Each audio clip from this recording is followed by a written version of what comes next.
What is going on, everyone? Welcome to Birds of the Roundtable. Our NFL positional rankings continue. We are sticking with offense and breaking down our top 16 offensive tackles heading into training camp. Joining us, the David at PHL Eagle News. What's up, David? What's going on, guys? I know this is going to be a banger right here. The OTs and the IOL shows, man. I'm looking forward to it. Also joining us, Ryan Reese at Philly Sports PSA on X. What's good, Ryan? Not much. Ready to talk about the big boys today. Absolutely. And then saving the best for last, the Shane Half at Shane Half NFL on X. What's good, Shane? What's up, Dives? Unlike these guys, I am always pumped to talk about offensive line play. So this week and next week, this is in my wheelhouse. All right. Guys, if you're new to the show, comment, join us, give us your take on the offensive tackles heading into 2025. We've got Krabby in the house. What's going on, Krabby? We've got Little G.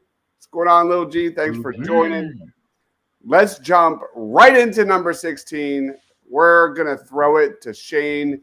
Lead us off, man. Who is your number 16 offensive tackle? Yeah, number 16, I have Bernard Raymond for the Colts. He has had a really impressive development trajectory. He came into the league as a 25-year-old rookie that only had 18 career starts at the collegiate level.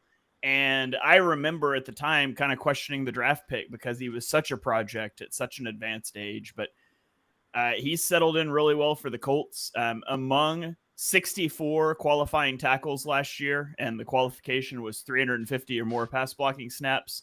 He ranked 16th in pressure rate allowed at 4.2%. So it's pretty solid for a guy that was kind of a project coming in. So Bernard Raymond is number 16 for me, and I'll get it put over on our sheet here. But it looks like he's number 14 for Ryan and number 15 for David. So we've all got him up there.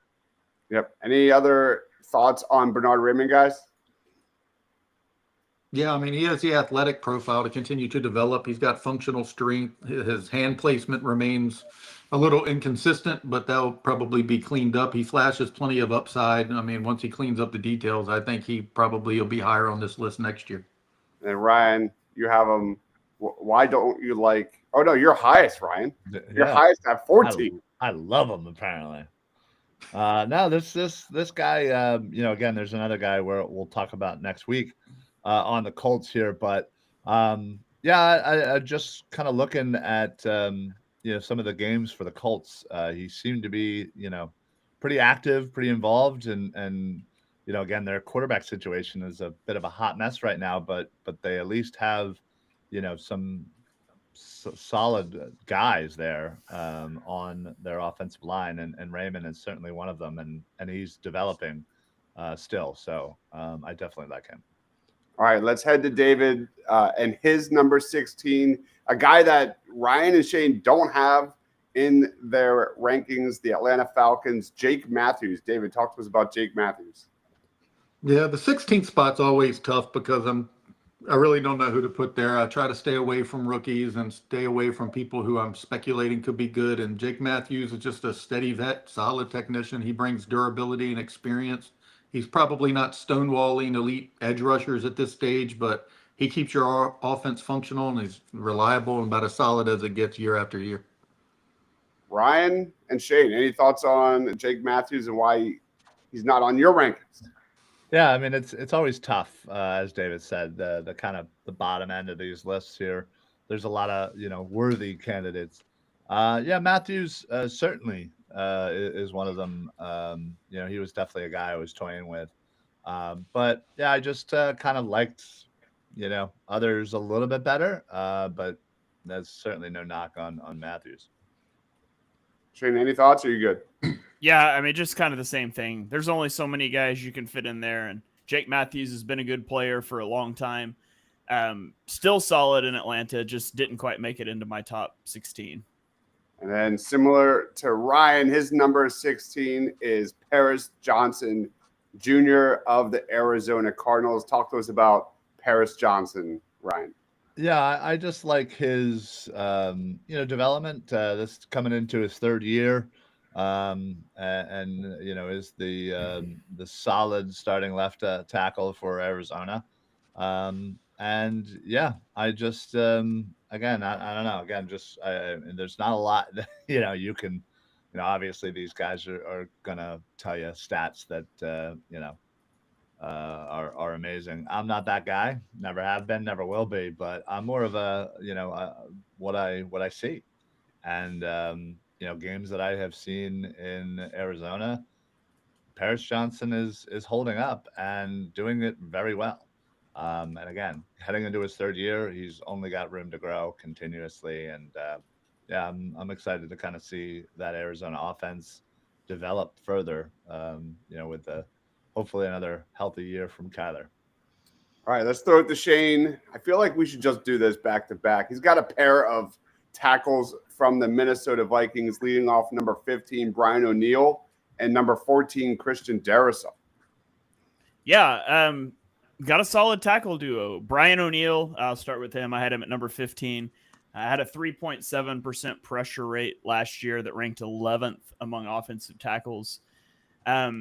He's a high-end athlete that thrives as his own run blocker. So he's a good fit for the Minnesota offense. He struggles to anchor at times, especially against like bull rushes, but the Vikings have found ways to mitigate that off of their play action passing game. And so really good for zone, outside zone type stuff, good in the play action game, and a little bit of a weakness in the anchor, but they've been able to largely mitigate that so far. And so I really like him, and I like his running mate, Christian Darrisaw.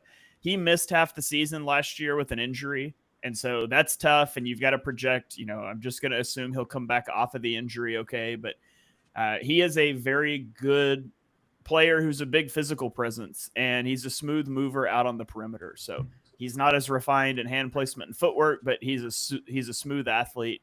I think the Vikings got a really good tackle duo. Nobody else had Brian O'Neill on their rankings, but Ryan, you had Christian Darrisaw all the way up to number 7. Yeah, I really do like him. I liked him coming out of college, and again, obviously he is coming off the injury, as Shane said, but I think he'll pick up right where he left off last year, and that's continuing to be one of the better tackles in the league. So yeah, I don't, the injury certainly doesn't sway me. David, any final thoughts on Christian Darrisaw? Yeah, I agree with Ryan. He's ascending fast. He just needs to stay healthy. He has elite feet, raw strength. His ceiling's an all-pro, in my opinion, if he tightens up the angles and discipline. He's very close to cracking my top 10 now, I think. Yeah, I had him 11. Yeah. All right, number 15 for Ryan, the only Las Vegas Raider in these rankings, Colton Miller. Ryan, talk to us about Colton Miller. Yeah, listen, everybody, kind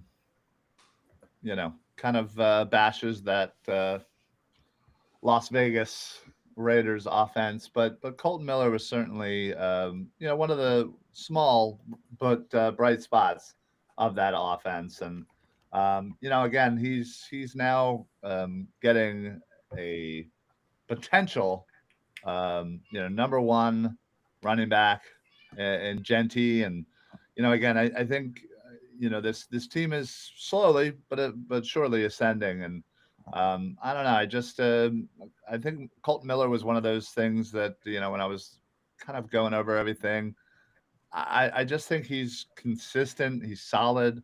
Ever since he came out of UCLA, he's been pretty solid player in the league, and I don't know. I think that consistency and that veteran leadership will help that offensive line there in Las Vegas, especially with some of the young talented players they have in these skill positions.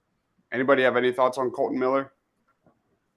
Yeah, I remember when he came into the league, and it seemed like another Raiders reach, and that especially seemed true through the first couple of years of his career. He kind of struggled early on, but he's become a really solid player. And I didn't realize until we talk about how bad like offensive lines are in the NFL, but I didn't really realize until we did the offensive tackle exercise that there's a lot of quality starting tackles in the league.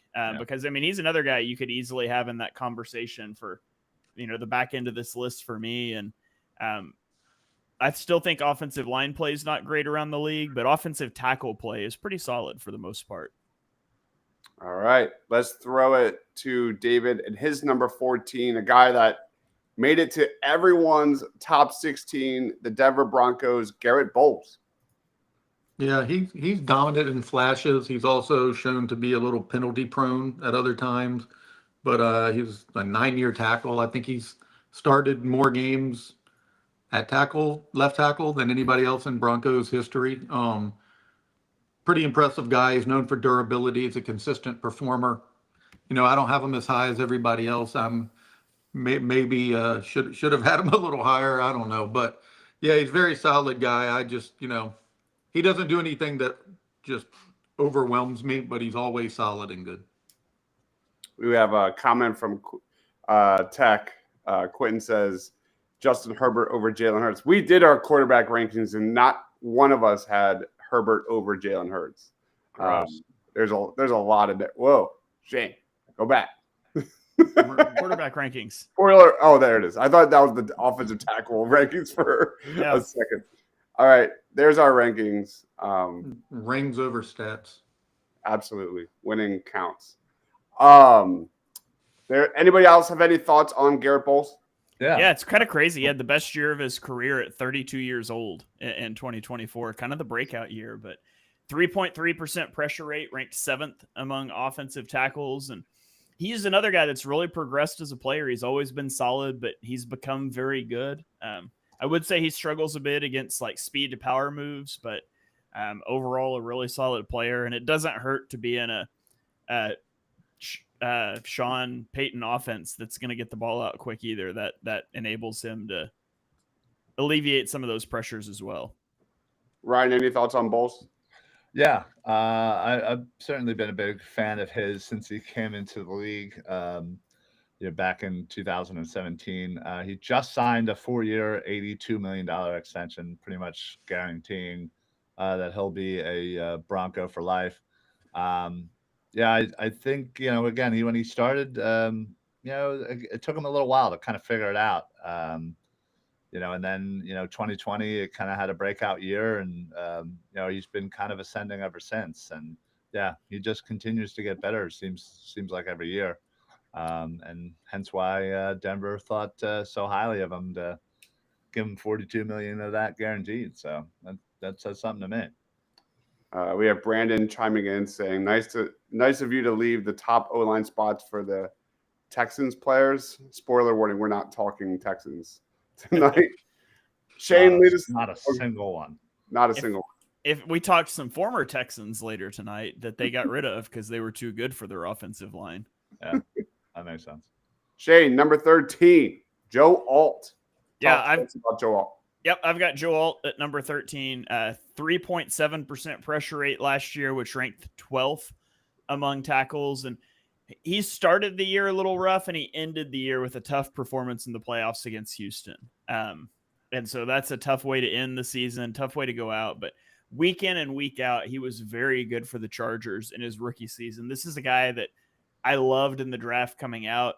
And I'm not going to let one playoff game in his rookie season really taint that for me. So I think he was awesome as a rookie, and I expect big things from him going forward. David, you were the highest on Joe Alt by one spot. Any thoughts? Yeah, I mean, he was drafted to protect the quarterback mentioned by some commenter a few minutes ago, Justin Herbert's blind side, for a decade. I mean, his college tape just screams how great he is. But he came into the NFL, and NFL edge speed is a different type of beast, and he had some growing pains, but his ceiling is undeniable. He's one of the best out of college, and he'll probably steadily climb this list for the next few seasons. Ryan? Yeah, no, I couldn't agree more, David. Obviously he, started a little rocky. He was mostly exclusively a left tackle at Notre Dame, and I thought honestly did fairly well switching to right tackle to start his NFL career. And he just continued to kind of, progress throughout the year. I think his just knowing that the type of worker he is and just his overall strength, I don't see how he isn't continuingly, moving up this list. Reddit clip says the Texans are an existential mission to make CJ Stroud's life as difficult as possible. I love it. Let's roll on to David's number 13, Spencer Brown of the Bills. Yeah, massive frame, improved footwork. He's susceptible to counters, but he quietly turned a corner in Buffalo, in my opinion. He still needs to show more against elite competition for me to have him higher on the list. But yeah, I like what he did last year, and I think he is built to succeed more than he has so far. Shane? Yeah, 3.5% pressure rate, which was 9th among offensive tackles last year. And he did struggle through the first few years of his career, but he turned in a really good 2024 season where I felt like he took a big leap. He committed way too many penalties. He had 17 flags thrown on him last season, and that's way too much, and he's got to cut that down. But that's really the lone stain on him. I think he's a really good up-and-comer. And then, Ryan, why do you hate Spencer Brown? You're loving this, aren't you? Oh, this is great. Yeah, listen. It's not that I hate. It's just he's one of those guys that just kind of was in that 17, 18, 19 range where I thought there were a lot of good tackles and just didn't make the cut for me. But yeah, I think he kind of gets overshadowed sometimes by his tackle mate that we'll be talking about shortly. But yeah, again, just didn't make my list. All right. Let's stick with you, Ryan, man. Who is your number 12? My number 12 is Taylor Moton. This is a guy that has been in Carolina his whole career. And except for last year, basically played every snap except for his rookie year. It's just, captain consistency. He's, a guy that, honestly, is just the anchor on that offensive line. And yeah, I'm sure Shane and David will probably give you some fun stats, but again, my eye test tells me that he does a great job of protecting Bryce Young and on the right hand side, and yeah, I had to have him on this list. Shane? Yeah, 2.6% pressure rate, which was 3rd among tackles last season. He's well-rounded as a run blocker and a pass blocker. He's been consistently good at right tackle for the Panthers through a lot of really bad years. And Ryan mentioned just his reliability. He had started 104 consecutive games for the Panthers before he missed 3 games throughout last season with triceps and knee injuries. And so even though he had some of those injury things going on, he was elite last year at the right tackle position. So he ended up at number 10 for me. Really, really good player. David, any thoughts? Yeah, he's the unsung hero of Carolina's front. He's dependable, thick through the core, difficult to move. He lacks the flash of some of the others that'll be higher on this list, but he stacks solid reps with consistency, availability, and NFL teams win with linemen like him, so I'm a fan. Brandon wants us to throw in guys from the 2025 draft class, but I'm not doing it tonight. I'm usually the idiot that adds rookies on these lists. But Ryan, let's throw it to you. Number 11, you went with Andrew Thomas of the New York freaking Giants. Yeah. Listen, as much as I hate putting a rival player on here, Thomas just, has kind of had a rough go the last couple of years, missing time in 2023 and last year. Also, I think in 2022 as well. But anyway, still, he grades really high pass blocking among all offensive tackles. And honestly, I think it's really just kind of a matter of the injury and staying healthy for the Giants.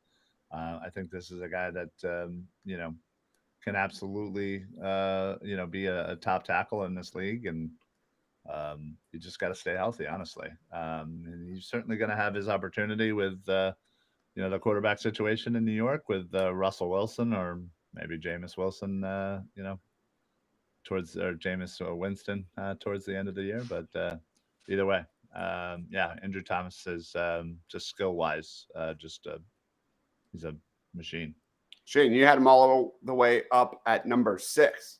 Yeah, Andrew Thomas is an awesome player. And I thought, a few years ago that he would be in, contention for one of the best tackles in the league, like the number 1-2 spot somewhere up there. And unfortunately, he's had his last 2 seasons cut short by injury. And so that's made it hard. He's also had a dumpster fire around him, but he had a nagging hamstring injury that made him miss 7 games in 2023. And then he sprained his MCL a couple weeks later. And then he had a Lindsfreak injury last season that made him miss week 7 on. And so his last healthy season was 2022, and he had a 3.3% pressure rate, which would have ranked 7th on this 2024 list. I think he's an awesome player, and hopefully he's able to get healthy and stay healthy, because he was on an awesome trajectory a few years ago that's kind of been derailed by injuries. Yeah. Did not play against the Birds last year. David, any final thoughts on Andrew Thomas? Yeah, like everybody mentioned, injuries have stalled his ascent and, quite frankly, his career thus far. But when Thomas is upright, he is an all-pro caliber tackle.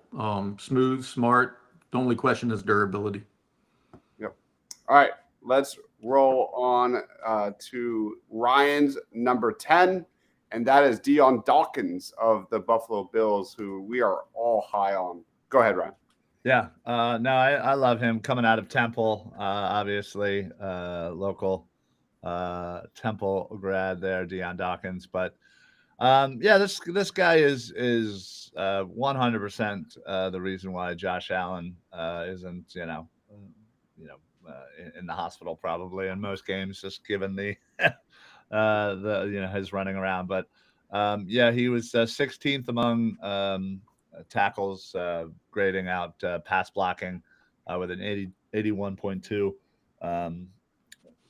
Had a lot of penalties last year for whatever reason, but that is normally not the case. So I'm certainly kind of thinking that'll kind of flip and go back to normal this upcoming season. So I think given that, and given that another year, I think Dion Dawkins is easily a top 10 tackle in this league. David, any thoughts? Yeah, he's the long-time bouncer over there, rugged, versatile, available. He may not be elite like in any one category, but he's reliable across the board, and that's hard to find. Shane? Yeah, he's really improved over the last couple seasons and is probably coming off the best year of his career. His biggest issue is still that he's penalty prone. He's had double-digit penalties in 3 of the last 4 years, and the 1 year that he didn't, he still had 9. So penalties have been an issue. He struggled a little bit with down-to-down consistency, but he ranked 10th among tackles last year in pressure rate. All right, sticking with Shane. The first Eagle gets a nod here at number 9, Jordan Mailata. Go ahead. If you hadn't said the name, I was going to be like, yeah, I've got Lane Johnson. Yeah. Jordan Mailata obviously has impressive quickness at his size. He is strong as an ox in the run game. He's still a work in progress in pass protection against more technical pass rushers. You can't bull rush the guy. And he's got all the athleticism, but I mean, we all know his story being late to football, and there's still some technical things he can work on, but he overcomes a lot of those admittedly minor deficiencies with his outstanding athleticism. He had a 3.8% pressure rate last year that ranked 13th. I know PFF has like some crazy stats and grades on Mailata, and I think they are overinflating him. And obviously Eagles fans will run with that, but just incredible that this guy went from never playing football before to being drafted and being a top 10 tackle in the league. And I guess I'm lower on him than Ryan and David. They both got him at 4, but he sits at number 9 for me right now. Also an amazing personality on the field. David, any thoughts on Jordan? Yeah, it's probably my favorite story on this list. What began as a rugby experiment has evolved into the most overwhelming physical presence in the NFL. He's a mountain of a man, nimble feet, improved hand usage. Like Shane mentioned, he's still growing, and he's also underrated. Shane? Ryan? I'm Ryan. My bad. It's okay. Yeah, listen, it's hard not to root for this guy.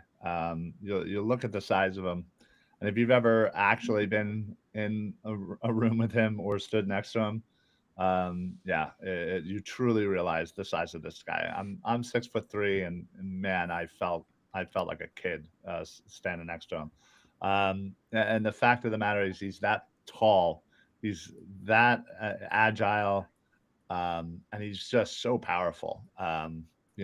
He's routinely throws edge players onto the ground and just sits on them. He easily is one of the best stories here for sure. It irritates me. It irritates me that he can also sing. Nobody should be able to be that multi-talented. And he's just a nice person too. Jordan Mailata's singing ability. Thank you, please. Generally nice person too. The moment of him laughing when Saquon was going for that big run, so good. So good.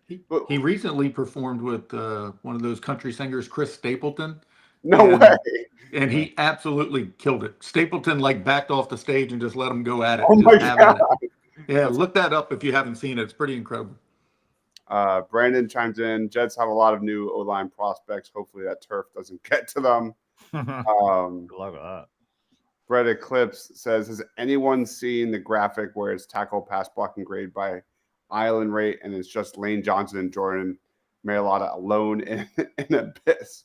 That's awesome. All right, let's roll on to Ryan's number 9, and that is Laramie Tunsil of the Washington Commanders. That feels weird saying. Go ahead, Ryan. It really does. I also feel like you're going to me every time. Listen, Laramie Tunsil has certainly had himself a hot and cold career. Obviously, starting with the gas mask at draft day, dropping down so that Houston can grab him. Took a little bit for him to kind of really get his feet under him. I think they originally started him at left guard before he moved to left tackle, but a few short years after that, it was pretty much Pro Bowl every year. In fact, the only year he didn't get Pro Bowl, he was hurt in 2021. So Washington certainly has themselves a legit stud, on the tackle position there. Again, who knows how that's going to work, but you have a young quarterback in Jaden Daniels. You want to go ahead and protect him as much as you can. And I was not happy to see Laramie Tunsil now in Commander Red or whatever that we're calling it. Shane, you had him at 5. Yeah, Tunsil was the one constant thing for a Houston offensive line that was a disaster last year. 3.1% pressure rate, which was 5th among tackles. He's a dominant pass blocker who has improved a lot as a run blocker too. Houston moving on from him was probably the dumbest move that any team made this offseason. And I don't get it. They said he didn't fit the culture in the room. The culture in the room is crappy blocking ability. So I guess that's true, but that never made any sense. And Washington got a great one, unfortunately. David, any final thoughts before we move on?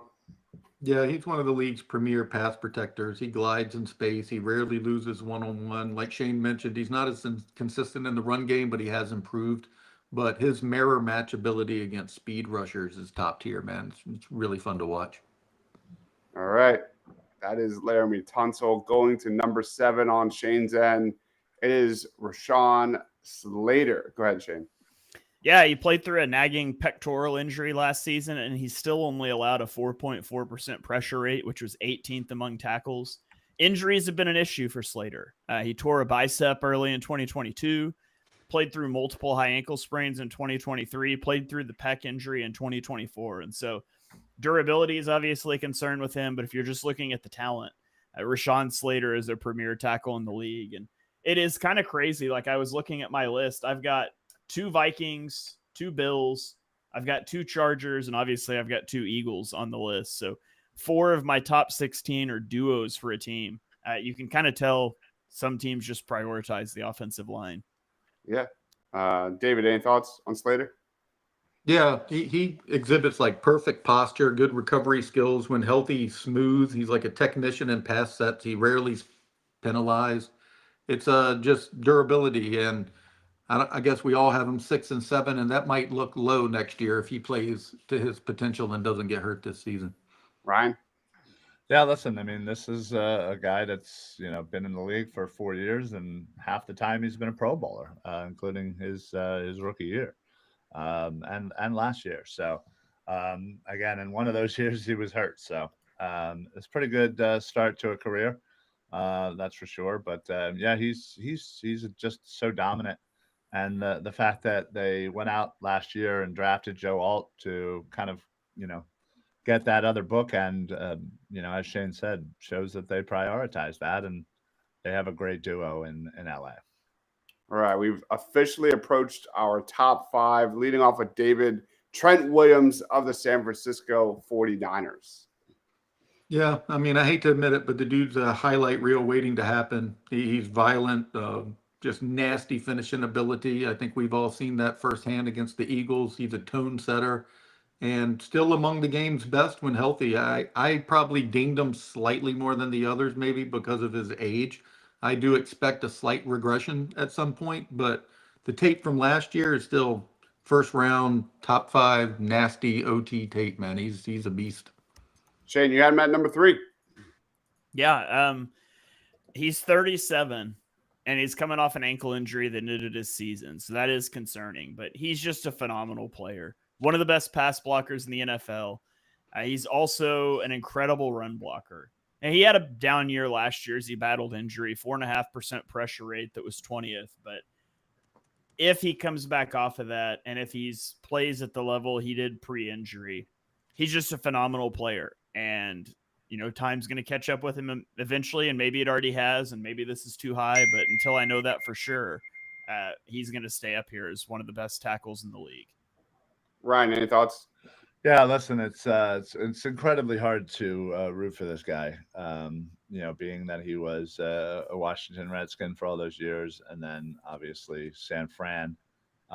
He just on the field he comes across as an a-hole, honestly. But it's that attitude that makes him such a great tackle. He does not F with anybody. You come near his quarterback, he is absolutely tearing you apart. Last year was the first year he wasn't named Pro Bowl in 11 straight years. The guy is just consistently one of the best tackles in football, and I literally hate saying it with every fiber of my being. I hate saying it, but yeah, he's amazing. Brett Eclipse chimes in saying Trent Williams is also top 5 in nasty on the field behavior. Shane, lead us off with your number 4. Yeah, my number 4 is Penei Sewell. And Penei Sewell is just awesome. And he's a great run blocker. He's a very good pass protector. Ultimately, pass blocking is a little more important, but you're nitpicking here. And he's a tier 1 offensive tackle in the NFL. He did have a 4.4% pressure rate last year, and that ranked 18th. So it's a little lower on the list for a guy that is up this high. But he's the total package. He's a dominant player. He's an ascending player. Awesome player. And no, not better than Lane Johnson. Ryan, any thoughts on Sewell? Nice way to throw that in there, Shane. I'm sure you won't get about 8,000 angry tweets later. But yeah, listen, Penei Sewell again has been a model of consistency at the highest end since he came into the league from Oregon.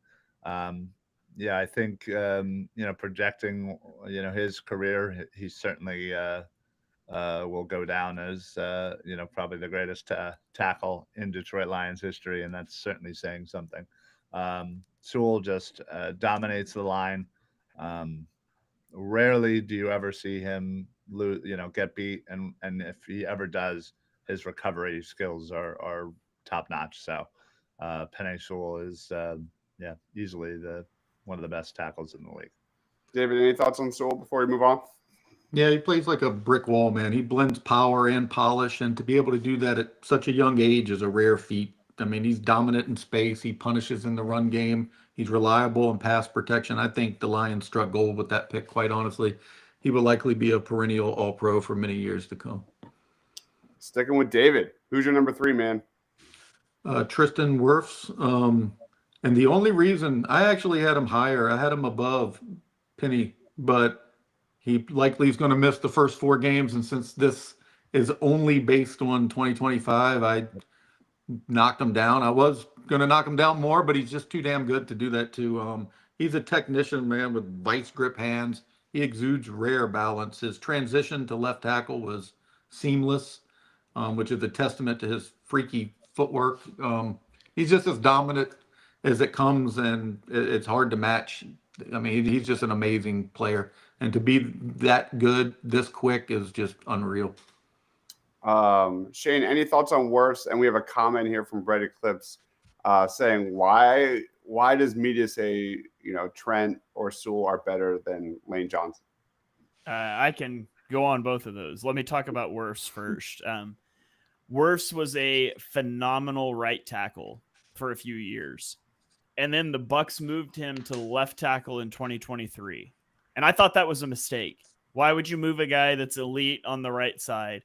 And he allowed a 3% pressure rate in 2023 on the left side, which, if you've heard me give pressure rates, that's really good, but it was the worst year of his career. Last season, he bounced back majorly. He allowed only a 2% pressure rate, which was the best in the NFL. And honestly, I really toyed with putting him number 1 on the list. I legitimately think he's that good. But Lane has done it for longer, and so I let that be my tiebreaker. But Wirfs is just incredible, and he's proven he can do it on both sides, which right side versus left side doesn't matter that much, but that versatility is even more impressive. As for the Lane Johnson thing, I mean, Trent Williams is phenomenal. And he plays the left side, and he's plays the left side, and he's done it for longer than Lane, and so I get the Trent Williams aspect of it if he's not injured. The Penei Sewell thing is just that he's a young up-and-comer, honestly.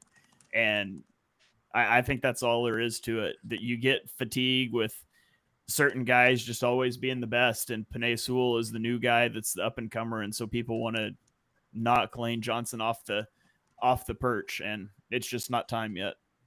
And then that leads us, no shocker, number 1, Ryan Lane, the legend Johnson. Go ahead, man. Who? Wait, who? No. Yeah, listen. Lane Johnson is, might just go down as the greatest right tackle in NFL history. He went, and I'm not exaggerating, about 17 years in a row without giving up a sack. Just, again, no exaggeration. It just literally seems like forever. And again, he is smart. He is constantly outworking everybody around him. And he is 100%. The reason why the Eagles perennially have the best offensive line. It's because of his leadership.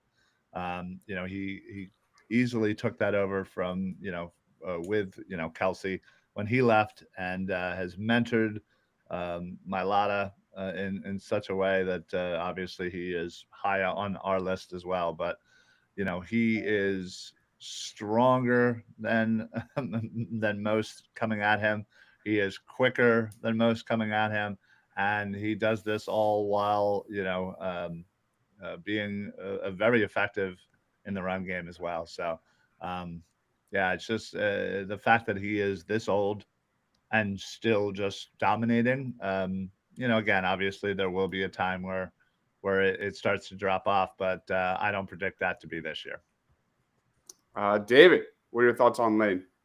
Yeah, he's still the gold standard. I mean, Ryan mentioned he's 34 years old, but Lane just stated that he felt like he's in his prime right now. I mean, which is just insane.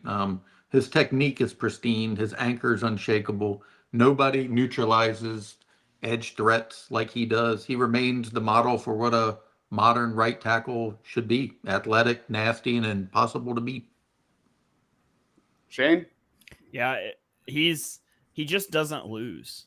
He's one of the best pass protectors in the NFL, along with Trent Williams, Laramie Tunsil, Tristan Wirfs.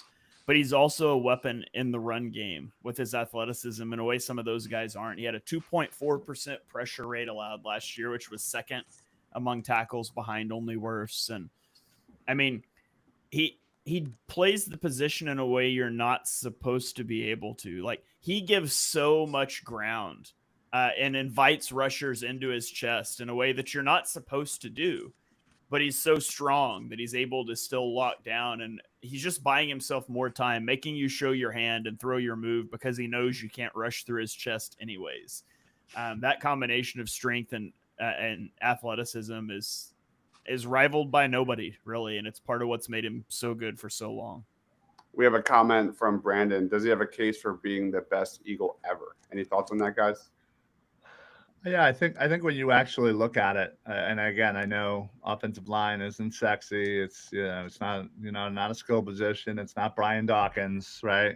Crawling out the tunnel. But I think when you look at it and you look at his impact, the reason why the Philadelphia Eagles have pretty much been a playoff team for majority of Lane Johnson's career is because he is the anchor to that offensive line, and that offensive line has been dominant. And I think, like I said, I think he could easily go down as the best right tackle of all time, mostly because, everybody goes left. But, yeah, I think he easily could be best Eagle ever. I think there's absolutely a conversation. Yeah. There's, like, in my opinion, when you look at, Jason I don't think Kelsey, there's much of a conversation. Okay. Well, we did Okay. our Eagles. What was that called? A draft of the best Eagles of all time, Mount Rushmore. Kelsey was up there, and Lane Johnson's that same tier, in my opinion. Shane, go ahead. There's a difference between fan favorite, and greatest of all time. The Kelsey, certainly is one of those fan favorite. Obviously, Brian Dawkins, fantastic Eagle, insanely talented. The drive of I don't know, whatever. But I think he's more fan favorite than anything because of the way he played. But I think Lane Johnson, being that he's not this open and this personable person like Kelsey, even though he can be at times, I think is what maybe doesn't have him high on that list of fan favorite. But I think skill wise and his impact on the league at the time and his rank in the league at the time, I think he easily is in the conversation for greatest of all time. Shane? Yeah, I mean, I think he is. I mean, you can throw Kelsey out there. Kelsey's awesome, but Kelsey was a center, and it's just not as impactful of a position. His story's better, coming as a late pick and being a gold standard at a position for a long time. He didn't have that pedigree, but it's Lane Johnson. He's the greatest Eagle of all time, in my opinion, and I don't think it's super close, to be honest. I mean, Reggie White's up there. It's Reggie White and Lane Johnson is the conversation. Just to play devil's advocate, I think in like 10, 15, 20 years from now, we're going to look back at this era of the tush push. Sure. And Kelsey's face is like literally center of that. So I that's the fan favorite component, right. I think that Ryan was talking about.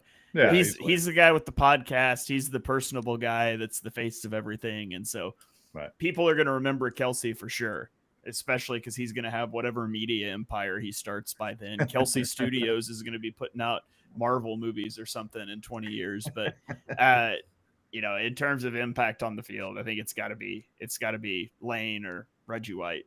I think you could throw Chuck Bednarik in there just, again, given the fact that he played in a different era and it was what it was. But I mean, you're not wrong there. As much as we all love Jason Kelsey, I don't think anybody in their right mind would put him as the best offensive line. David, any thoughts before we wrap this up?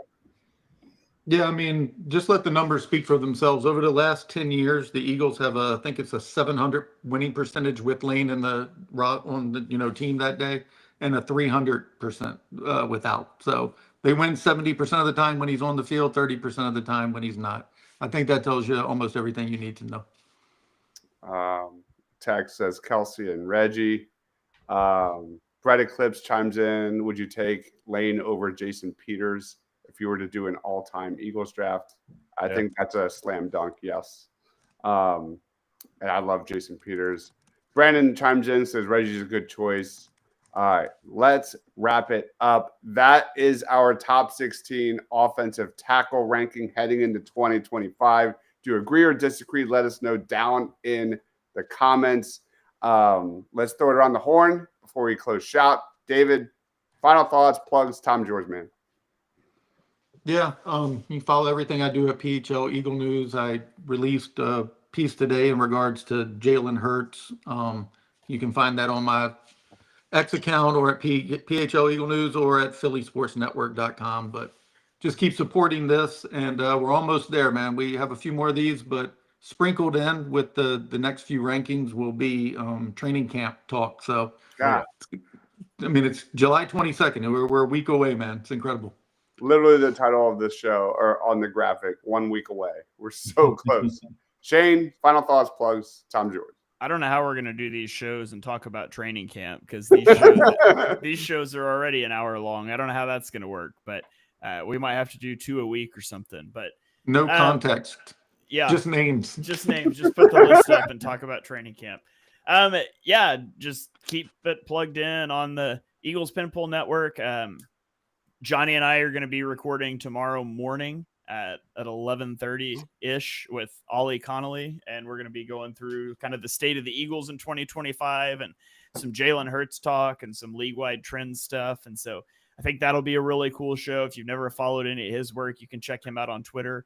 But really excited to have him on, and just keep it plugged in here for all the other stuff we're going to have coming out through the next few weeks.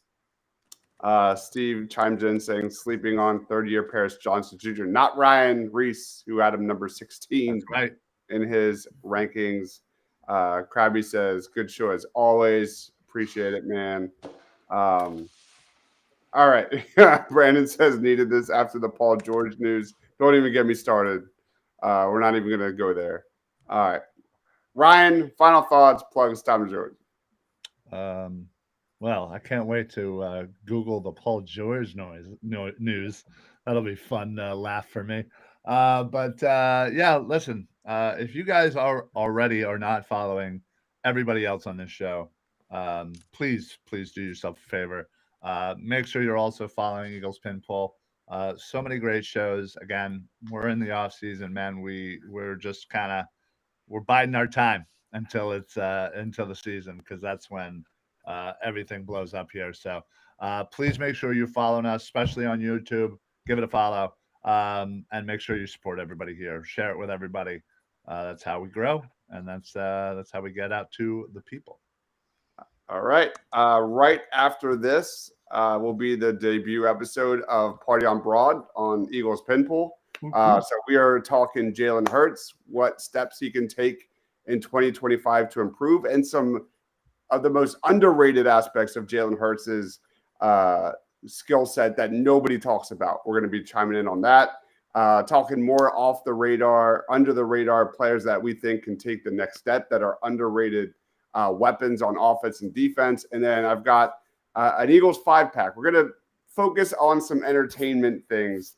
And Ryan and Rob have no idea what that is, and I think it's going to be hilarious. So be on lookout for that right after this show. We are going live. He is David at PHL Eagle News. That's interesting. It's different than StreamYard.